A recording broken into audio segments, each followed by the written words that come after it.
င်္ဂလာပါဗျာအားလုံးကျမ်းပါစေချမ်းသာပါစေနော်ဘိုင်ကိုမြန်လာမယ်ဘိုင်ကိုကြားလို့အားလုံးပျော်ရွှင်ကြပါစေလို့ဘိုင်ကြီးစုမကောင်းတောင်းပါတယ်ဒီနေ့ကတော့8ရက်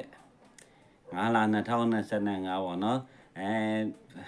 တမ်တော့ကာကိုကြီးဦးစိတ်ချုပ်ကြတော့ရုရှားရောက်ပြီးတော့ဇနီးတဲ့အချောလာလေးနဲ့ဟိုနိုင်ငံတော်အစ်စ်နော်နိုင်ငံတော်အစ်စ် Airbus လေးမှာဆင်းပြီးတော့အဲ့မှာဘာပဲတဲ့ဆိုနိုင်ငံတော်အဆင့်နေကြိုးဆိုဟာကွန်ပျူတာဖွဲ့တွေပါညာလုံးဝနာဆာကဥက္ကဋ္ဌရဲ့လောက်ချက်ကကြောက်စရာအဲ့ဒါလည်းနိုင်ငံပေါင်း28နိုင်ငံလုံးရှိမှတဲ့တမန်ရိုင်းနဲ့ဒန်းတို့တို့ပခုံးရင်တိုက်ဒါကအဲ့လိုနောက်တာပါအမှန်ကတော့ဘာဟိုတစ်ဖက်မီဒီယာရှိရတယ်တစ်ဖက်မီဒီယာတွေကဘာဖြစ်လဲဆိုဟိုဘက်ကယူကရိန်းကဘာဖြစ်မှညာဖြစ်မှာပေါ့ဒါမျိုးတွေပြောနေတာရှိဒါမျိုးတွေဆဲနေတာပို့ဆိုပါစေဆဲနေတာရှိတယ်ဘလောက်ပဲဆဲပါကျွန်တော်ပြောလို့ပေါ့သူတို့ဆဲပြီးသူတို့ဘာလို့တောင်းစားစုစီတိုင်းမသိဘူးเนาะဟိုတမန်တော်ဘောကိုထောက်ကြတဲ့သူတွေအားလုံးကိုလည်းပဲဦးမဲအောင်လည်းမသိဘူးအဲ့ကြတယ်ပါတည်တဲ့လူတွေတည်ငရဲသွားတဲ့လူတွေကတော့အဓိကတော့ငရဲသွားတဲ့လူတွေကတော့များတယ်တစ်ဖက်အပွဲကနော်ငရဲသွားကြမဲ့လူတွေများတယ်ဘာဖြစ်လို့ငရဲသွားနဝတကလောဆဲဆဲဆိုတပ်ပြတ်နေကြတာဟုတ်နော်အဲ့လိုမျိုးရှိတယ်အဲ့တော့ကျွန်တော်တို့ကသူတို့ဘက်ကပြောတယ်ဘောမားတွေအဖွဲအားဘောမားတွေဖွဲအားအုပ်စုတောင်းလာတယ်တောင်းလာပြီးတော့ဘာဖြစ်လဲဆိုတော့အကုန်လုံးက line ပေါ်တွေကဆော့ပြောတယ်ဒါကတော့ online စစ်စင်ရေးဖြစ်တယ်ဆိုတော့တစ်ဖက်ကနေပြောတာဟောကျွန်တော်တွေ့တော့ဘသူတွေကိုတွေ့တယ်လဲဆိုတော့ကိုပိုးလီလောင်နေကျွန်တော်အဲ့ဒါပြောတာကိုကျွန်တော်တွေ့လိုက်တယ်ကြားလိုက်တယ်ပေါ့ဗျာကျွန်တော်အဲ့ဒီကဟိုနေဖြစ်တာလေးကိုပိုးလီတို့အနေဒါကိုလှမ်းကြည့်လိုက်တာကိုပိုးလီဆိုတာဒီကျွန်တော်ခါတယ်ねသူတို့နောက်ဆုံ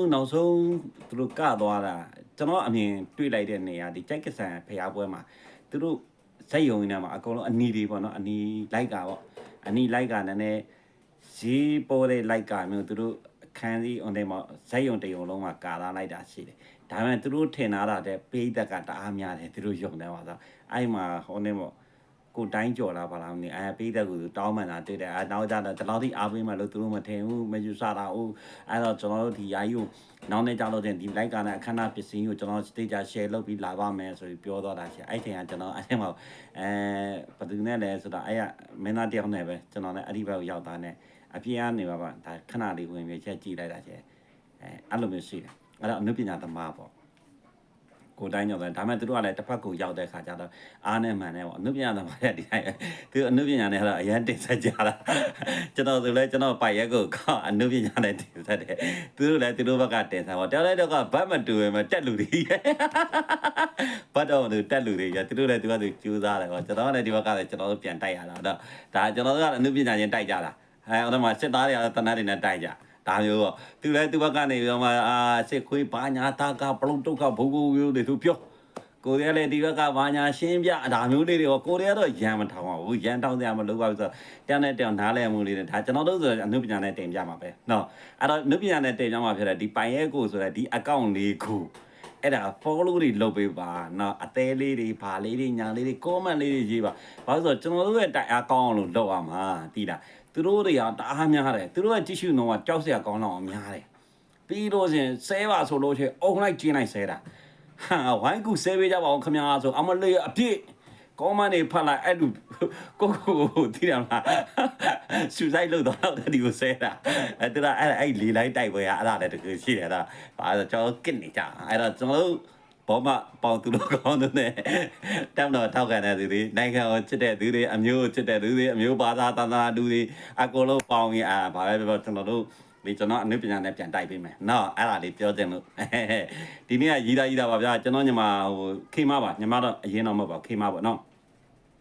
ခေမလေးကဒီနေ့2လပြည့်ဆိုတော့ဒါမနက်ကစွန်ကတ်တယ်စွန်ကတ်ပြီးတော့ဒီဖျားသွားမယ်ပေါ့ဒီနေ့ဖျားသွားပြီးကုသိုလ်ကောင်းမှုလေးတွေလုပ်ပြရမှာပေါ့ကင်ဆာနဲ့ဆုံးသွားတာပေါ့ဒီလိုပဲပေါ့ဒါကျွန်တော်တို့ဗုဒ္ဓဘာသာဆိုရဲဗုဒ္ဓဘာသာအယူနဲ့ဒါဒီနေ့လောက်တာပေါ့မနေ့အစောကြီးဆိုကျွန်တော်စွန်ကတ်တယ်ကတ်ပြီးသွားတော့ဒါအခုဖျားသွားပါညာပေါ့ဒီလိုမျိုးလေးတော့ပိုင်ရအမဲဘယ်နဲ့တိုက်ဖို့နေပါညာနဲ့မိုက်လိုက်လာပါညာဖြစ်မှာဆိုလို့ဒါပေမဲ့အဲ့ပိုးတယ်ကလည်းဒီနေ့ကန်ဆန်းမဲ့ဖိမဲ့ပိုးတယ်ကန်ဆန်းမဲ့ဒီလိုပိုးတယ်နဲ့ဒီလိုဝိုင်းဆက်ပေါ့နော်အဲ့ဒါတစုံက4စုံပေါ့4စုံပေးမှာအဲ့ကန်ဆန်းမဲ့လက်မှတ်တစုံ3000နဲ့ရောင်းမှာဆိုတာကန်ဆန်းမဲ့ဟိုအဆောင်ရင်100ဆို3သိန်းရမယ်ပိုင်ရ2သိန်းဆိုင်ပြီးတော့ဒီဟိုနင်းကိုလူကျင်တယ်လို့ပြောရလေ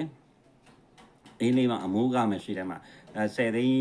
ကြမယ်ဆိုတော့အဲ့ဒါဘိုင်းလှူပေးလိုက်တယ်နိုင်3ရင်တော့ရှိတယ်လှုပ်တော့လှုပ်ပေးမှာဘိုင်းတော့အချိန်လေးကြည့်ပြီးတော့လှုပ်ပေးဖို့ရှိတယ်လောလောဆယ်အဲ့တိုင်ကိုဘိုင်း10သိန်းပြီးဟိုနဲ့လှုပ်ခိုင်းတဲ့ဥစားအချိန်ပြီးတယ်ဆိုထိုင်ကြည့်ပြီးတော့မှစိတ်တိုင်းကြတဲ့အချိန်ပြီးတယ်ဆိုရင်ဒါနောက်ထပ်ဘိုင်းလှုပ်ပေးဖို့တော့ရှိပါတယ်အခုပြောချင်တာတခုကဒီကန်ဆန်းမဲလေးကိုဒါမနေ့အောင်ဆိုလို့မန္တလေးကအကိုတယောက်က10ဆောင်ယူလိုက်တယ်နောက်ကမြောက်တကောင်ကအမတယောက်ကလည်း10ဆောင်ယူလိုက်တယ်အဲ့ဒီမြောက်တကောင်ကအမတို့ပါဆိုတော့ရေပေးတို့ဘာပေးညာတို့ဘောင်းစုံလှူနေတဲ့အမတွေအကိုတွေဒါကျွန်တော်ဖန်တော့နည်းနည်းသေးတယ်တိတ်အကြီးတော့မလူဟိုတိတ်ကြီးတော့မရှိဘူးပါရရလေးပဲရှိတာနော်အဲ့တော့ကျွန်တော်ကလည်းကျွန်တော်ရှိတာလေးနဲ့တလို့ရုံကြုံပြီးတော့လောက်ရတာပေါ့တလို့လူဝယ်ပေးတဲ့အမတွေကိုလည်းကျေးဇူးတင်ပါတယ်ဗျာတကယ်လေးစားပါတယ်အဲ့ဒီအမပြီးလို့ရှင်လည်းပေါက်လို့ရှင်လည်းအဲ့ဒီဒေတာကိုပြန်လူပေးပါဆိုတာမျိုးကိုပိုင်လူကျင်တဲ့နေရာလှူပါဆိုတာမျိုးတွေလည်းဖြစ်တယ်အဲ့လိုမျိုးတွေလည်းဒါဘိုးကြီးမျိုးဆန်းဦးတို့ပါဆိုထုံးလေးလက်ကောင်းတွေပဲเนาะအဲ့တော့အဘေးစီကျင်တယ်လို့ပဲပြောချင်ပါတယ်10ရက်နေ့ဆိုတော့ဂျားမှာဒီနေ့တောင်10ရက်ဆို10ရက်9ရက်2ရက်ပဲကြာတော့တယ်ပိုင်းကနည်းနည်းအဆောင်လေးနည်းနည်းကြံသေးတယ်လောက်ကြပါဦးလောက်ကြပါဦးအဲ့လိုပဲပြောတာကုနီတောင်းတော့အလူကန်တော့မဟုတ်ပါဘူးเนาะအဘေးစီကျင်တယ်လို့ပဲပိုင်းပြောချင်ပါတယ်ဘာဖြစ်လို့ဆိုဒီလိုပဲတဘဝမှာသာသနာတော့ပြုအောင်ပဲเนาะကိုနိုင်တဲ့ဝင်နိုင်တဲ့အားလေးပေါ့